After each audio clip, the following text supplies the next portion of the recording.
6 डिसेंबर 1956 दिल्लीतील 26 अलीपूर रोडचा तो दिवस भारत कधीच विसरणार नाही. रात्रीचे सुमारे 2 वाजले होते आणि अचानक बातमी आली, डॉक्टर बाबासाहेब आंबेडकर आता हयात नाहीत. एक माणूस ज्याने करोडो लोकांना जगण्याचं कारण दिलं, तो अचानक या जगातून गेला. पण प्रश्न आजही उभा आहे, बाबासाहेबाचा मृत्यू नैसर्गिक होता की त्यामागे काही गूढ होतं? बाबासाहेबाचा शेवटचा काळ अत्यंत कठीण होता. त्यांचं आरोग्य सतत ढासळत होतं. त्यांना डायबिटीज, ब्लड प्रेशर आणि झोपेच्या समस्या होत्या. डॉक्टरांनी त्यांना विश्रांती घ्यायला सांगितली होती. पण बाबासाहेबांनी म्हटलं, मी विश्रांती घेईल, पण काम पूर्ण केल्यावरच. त्या काळात ते बुद्ध आणि त्यांचा धम्म हे पुस्तक लिहित होते. त्या ग्रंथात त्यांनी स्वतःचं आयुष्य आणि विचार ओतलं होतं. ते दिवस रात्र काम करीत राहिले. कधी कधी 3-3 तास दिवस झोप न घेता लिखाण चालू ठेवत. 5 डिसेंबरच्या रात्री त्यांनी नेहमीप्रमाणे थोडं काम केलं आणि पत्नीला सांगितलं, आता थोडं झोपतो. पहाटे जेव्हा त्यांच्या पत्नी उठल्या तेव्हा बाबासाहेब शांत झोपेत गेले होते. त्यांचा चेहरा प्रसन्न होता, जणू ते ध्यानस्थ होते. डॉक्टरांनी सांगितलं, हृदयविकाराचा झटका झाला.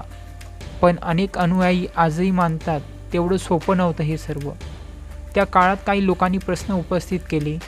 बाबासाहेबावर कामाचा अतिताण होता, त्यांना योग्य वैद्यकीय मदत मिळाली का?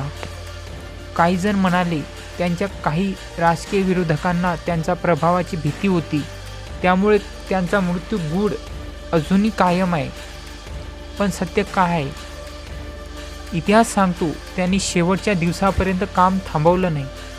म्हणजेच जर मृत्यू आला तरी तो पराभव नव्हता, तो एका लढवयाचा शांत विजय होता. बाबासाहेबांचा अंत्यविधी मुंबईत दादरच्या चैत्यभूमीत पार पडला. त्या दिवशी लाखो अनुयायी रस्त्यावर उतरले. प्रत्येकाच्या डोळ्यात अश्रू, पण हृदयात एक विचार, आपण त्याचा अपमान होऊ देणार नाही.